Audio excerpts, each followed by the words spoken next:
is a Mari podcast.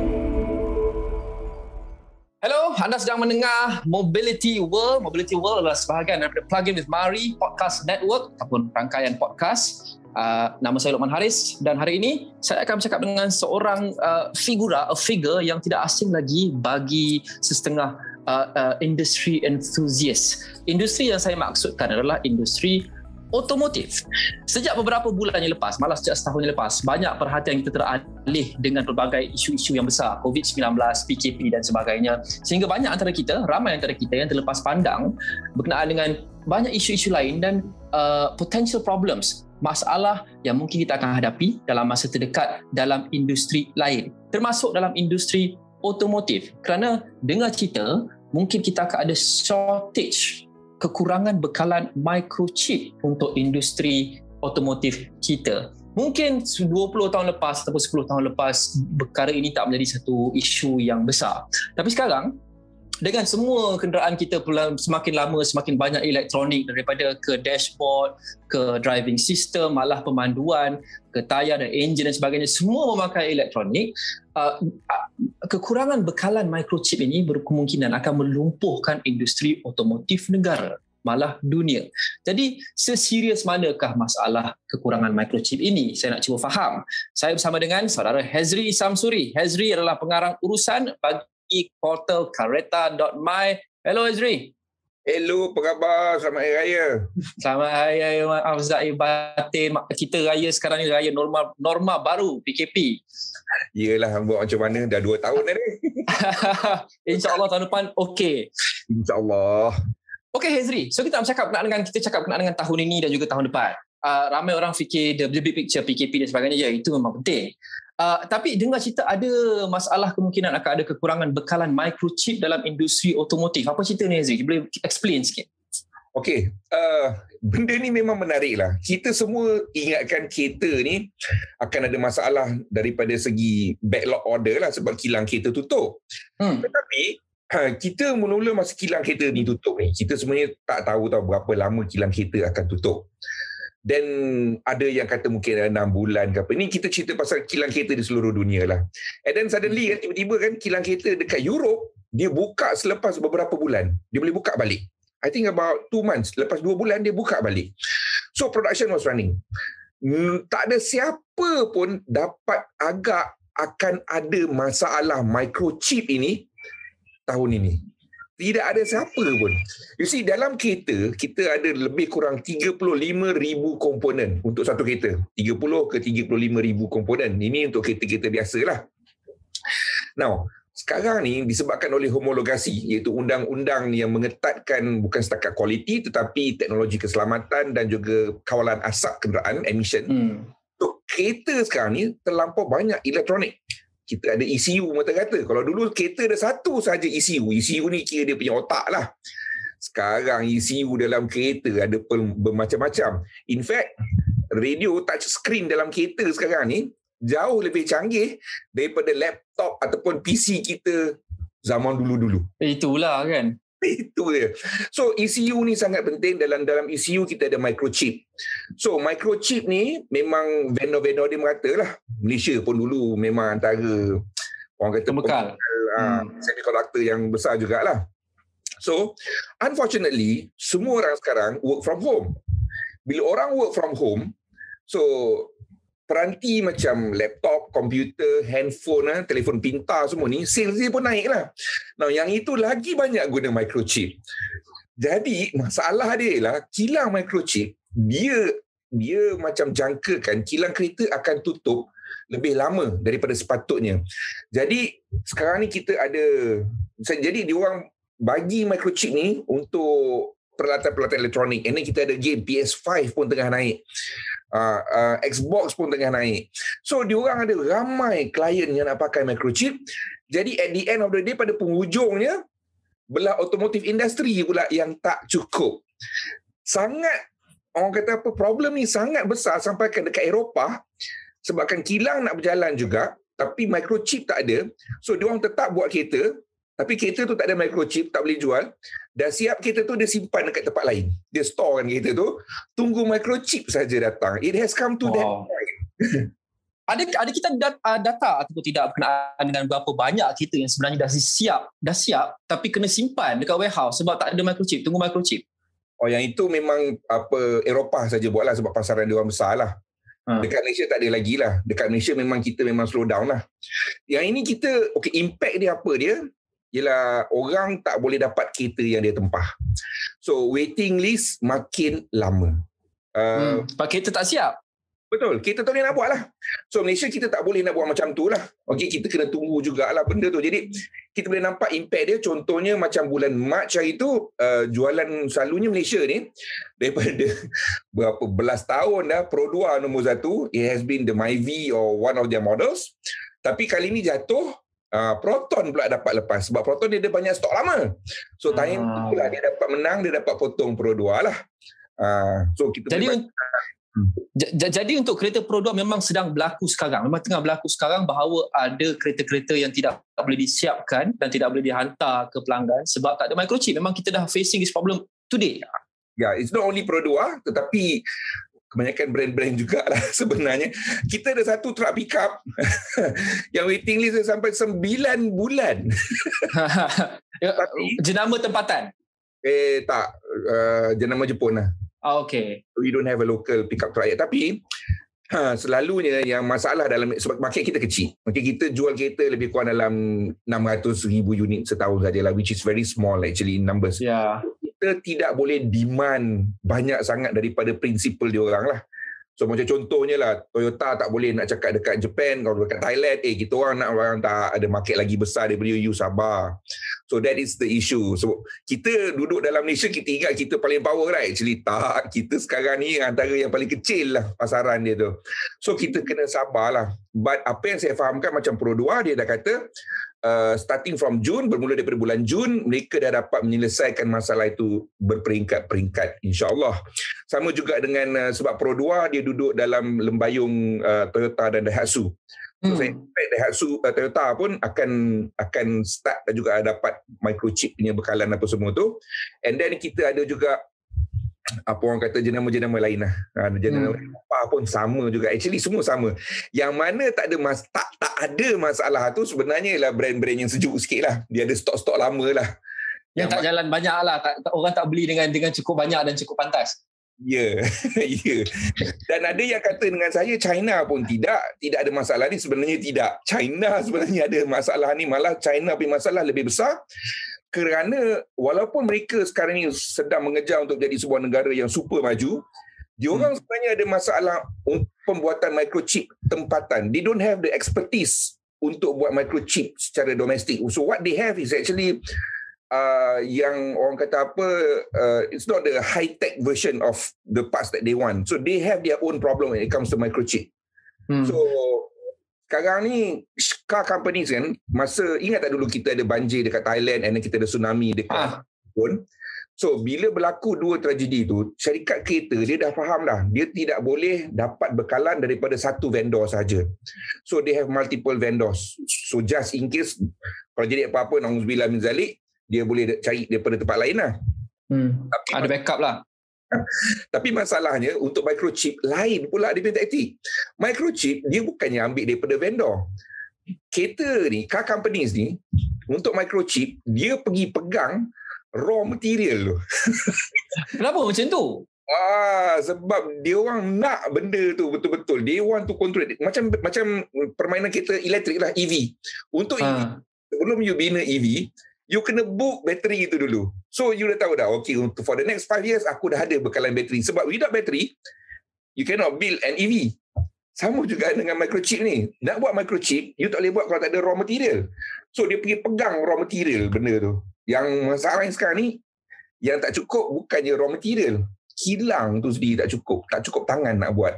So dia orang dah revise balik. They are in planning macam mana nak make sure masalah microchip ni tidak akan berlaku lagi. So maybe dia akan pegang, dia dah start pegang pembuat microchip pula.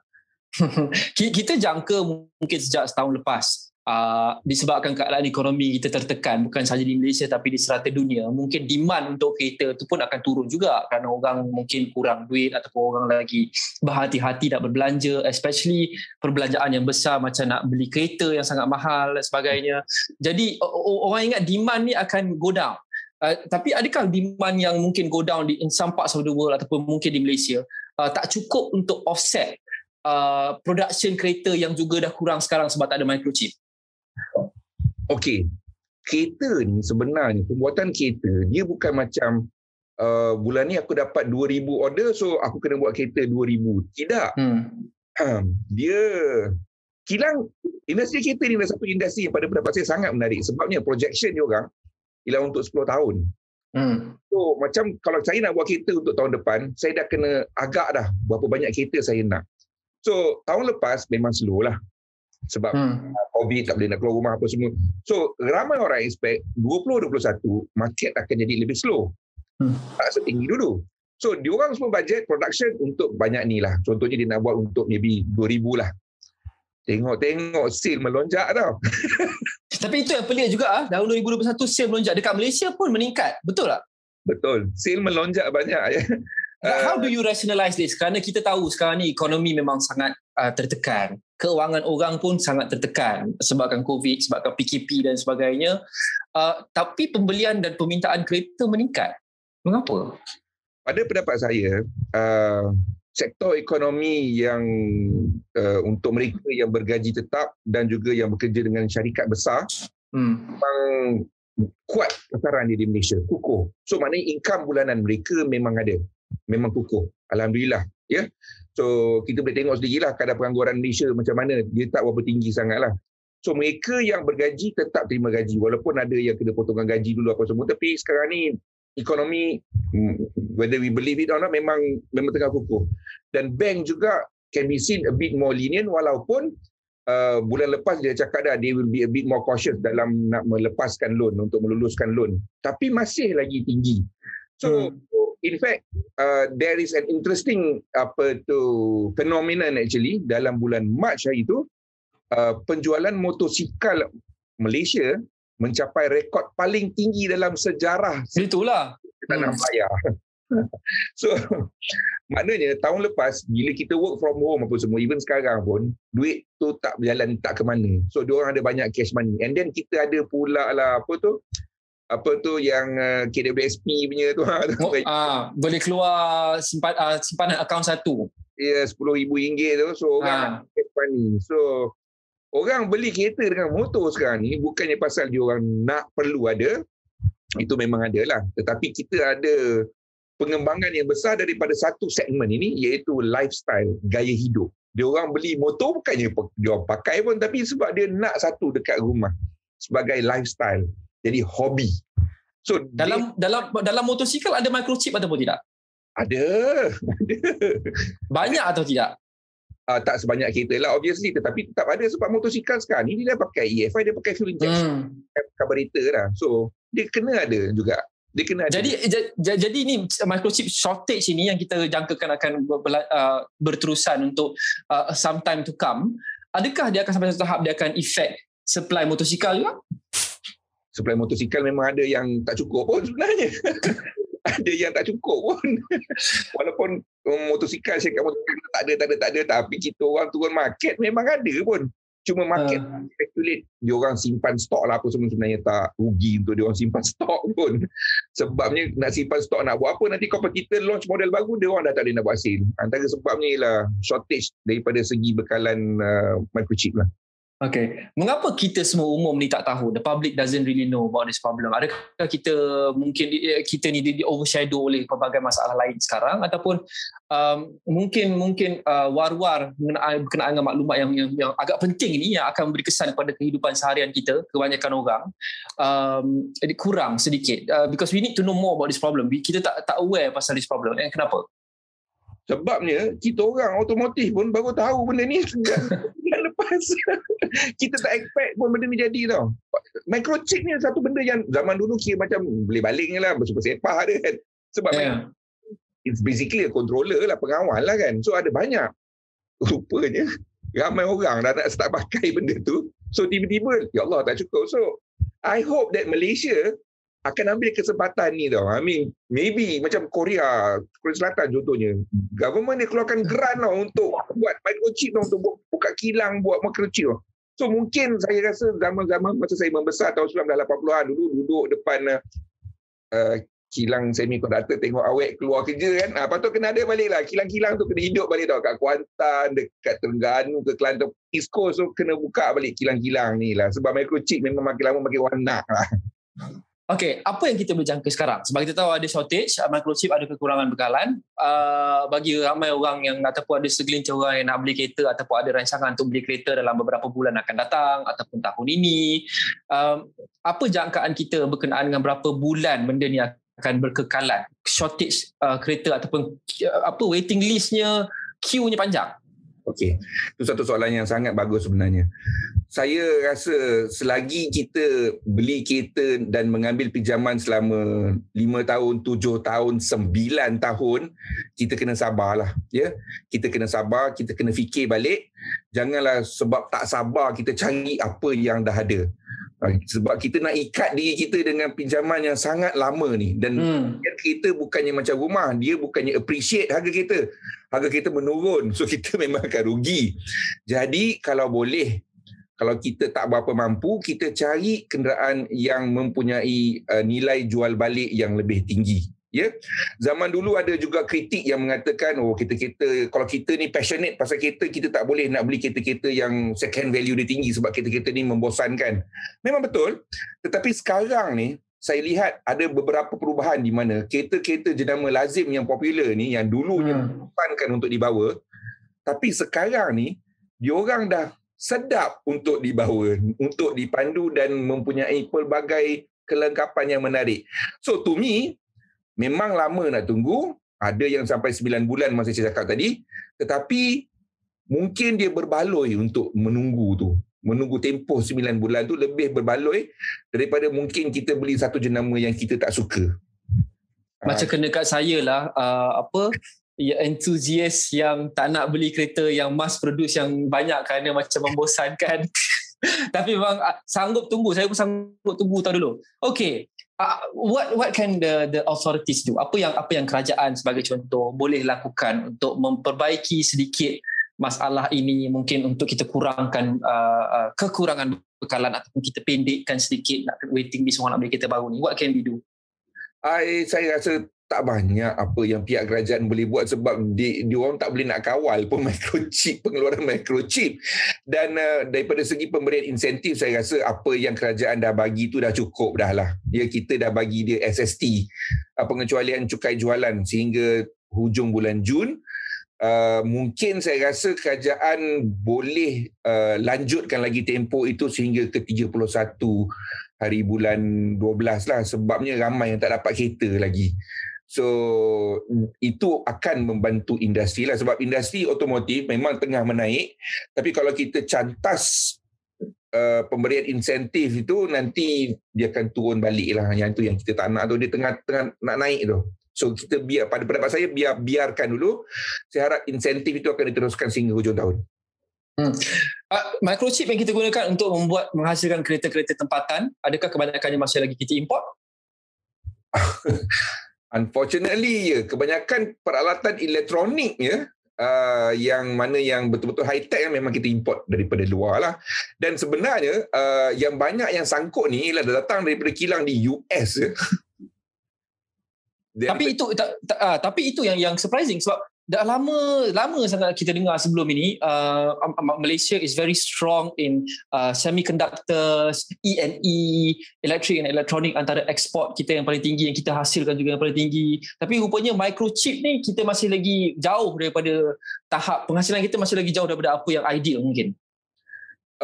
Apa yang saya difahamkan ialah pengeluaran semiconductor dan microchip yang dalam Malaysia ni bukan yang kekurangan sekarang ni lah. Yeah. A certain microchip. So not all lah. I'm not too sure in that lah. But itulah pada pendapat saya, bila kita nampak the market demand tu tinggi, might as well we jump in lah. Sebab kita memang macam you cakap betul lah, Malaysia bukannya baru dalam bidang elektronik E&E ni kan. Kita dah lama kan. Semua orang tahu kilang motor paling besar sekali kat PJ kan, which is Motorola. So kilang motor paling besar. Kilang motor paling besar Motorola Malaysia. So kilang elektronik ni satu benda yang lama dah lah, yang memang orang Malaysia dah tahu. Macam saya membesarkan kilang Aztec kat Padang Lalang, Kuantan tu, we all know. So itulah harapnya Malaysia boleh menangguk di air keruh lah, kira begitulah. Belajar daripada pengalaman kita sekarang. Tapi bercakap berkenaan dengan belajar daripada pengalaman kita sekarang, Hazri sebut tadi bahawa industri kereta ni dia bukan macam industri-industri lain. Dia kena merancang beberapa tahun ke hadapan. Sebagai contoh, kita jangka permintaan kereta akan meningkat tahun depan. Jadi mereka sudah perlu siapkan komponen dan sebagainya menurut ramalan itu. Tapi tahun depan mungkin ramalan itu tak terjadi. Jadi itu sebablah kenapa kita menghadapi masalah ini sekarang, kerana kita jangkakan permintaan akan meningkat dengan banyak ke meningkat ataupun menurun ke, tapi it's the other way around. Jadi apa kemungkinan untuk tahun depan kita saksikan benda yang sama? Kerana pada tahun ini sekarang kita mungkin jangka permintaan confirm akan meningkat lah tahun depan, ataupun confirm akan turun lah. Sebab orang kata kita dah program vaksin pun dah habis, ekonomi akan finally pulih. Tapi seperti mana tahun ini kita jangkakan satu benda lain yang jadi. Jadi how likely is the same thing going to happen lagi tahun depan? If I have the answer to that, I'll be there. Dia macam ni lah. Saya sampaikan apa yang rakan-rakan saya dalam industri otomotif selalu berkongsi dengan saya. Untuk industri otomotif berjaya, bagi sebuah negara, industri otomotif dia nak berjaya, dia perlu ada perancangan yang jangka masa panjang selama 10 tahun. Ini termasuk dasar-dasar kerajaan dan juga pemberian insentif. So, pelan itu perlu wujud dan perlu kekal sama, walaupun ada pertukaran kerajaan. Okay? Kita bukannya nak finger point ke apa, bukan, tapi kita cerita pasal benda yang memang betul lah. Kita ada contoh macam Thailand contohnya, dan kita ada contoh macam Vietnam pun contohnya, mereka sekarang tengah naik pun. Okay? Dan Thailand memang contoh yang paling baik sekali lah. Walaupun kita tengok negara dia bergolak lah dengan orang nak marah ke dia punya raja, dulu Perdana Menteri dia buat hal lah apalah. Siap ada ada demo besar dekat bandar dia apa semua, betul tak? Yang baju merah apa semua kan. A lot of things were happening there. Dia ada banjir besar apa semua, tetapi industri otomotif dia semakin lama semakin besar. Dia orang tak ada pun syarikat nasional pun kat sana. Sebabnya ialah dia tetap maintain apa yang insentif dan package yang dia gunakan untuk industri otomotif dia. So itulah satu bukti lah. We can say a lot of things. Kita boleh cakap kita buat ini. At the end of the day, figures tu, angka tu yang tetap penting. Sampai sekarang ni, Thailand ialah pusat R&D dan juga pembinaan untuk truk pick-up saiz sederhana. Sampaikan ke US pun dia boleh eksport dia punya produk. Walaupun dia tak ada national brand, tetapi dia boleh buat satu truk pick-up dan dihantar sebiji dekat US untuk dijual, ya. So, itulah satu benda yang sangat besar. Level dia dah sama dengan Jepun dah kalau dikirakan. So, kita boleh belajar daripada dia. Kita tidak boleh lagi berdiri megam, mendabik dada, we are the best, kita paling hebat lah, itu inilah apalah. Rasanya it's high time untuk kita fikir balik dan kita mengaku mana yang kita lemah dan kita belajar. All of this saya rasa tidak akan berguna sekiranya peringkat atas tidak mahu berubah fikiran lah. Sebab pada pendapat saya tak ada masalah pun dengan agensi-agensi kerajaan. I think they are being led by professionals and they know what they're doing. Saya dah duduk banyak kali dengan diorang. Diorang memang tahu apa diorang nak buat. Tetapi macam kita lah. Takkan kita nak buat kalau bos atas tak nak buat kan, nanti bos atas marah lah kat kita, betul tak? Nasib baiklah Hazri memang bos paling atas dekat kereta, tak ada masalah. Tapi betul lah, dia bukan berkenaan dengan politik ke apa. Dia berkenaan dengan apa sahaja kerajaan yang tukar ke pentadbiran bertukar. Dasar yang bagus itu perlu diteruskan. Sebab dasar-dasar dan polisi-polisi yang besar macam untuk industri otomotif ni dia ambil masa untuk kita laksanakan. Jadi kalau setiap 2-3 tahun kita tukar, baru je dia nak gain momentum dan kita tukar pula direction. Jadi dia susahlah sampai bila dia tak akan mencapai matlamatnya. Itu I rasa takeaway yang sangat penting dan pengalaman pengajaran yang paling besar kita boleh belajar daripada pengalaman ini. Tapi we are out of time, but thank you so much Hazri Samsuri, pengarang urusan Kareta.my. Terima kasih kepada anda yang join kami, yang dengar. Jangan lupa sudah tentu Plug In with Mari ada banyak lagi episod yang anda boleh dengar di mana-mana saja aplikasi podcast anda, seperti Spotify, Google Podcast, Apple Podcast dan Stitcher pun ada. Search saja Plug In with Mari. Mari tu M-A-R-I-I. M-A-R-I-I. That's it. See you next time. Thank you. Bye-bye.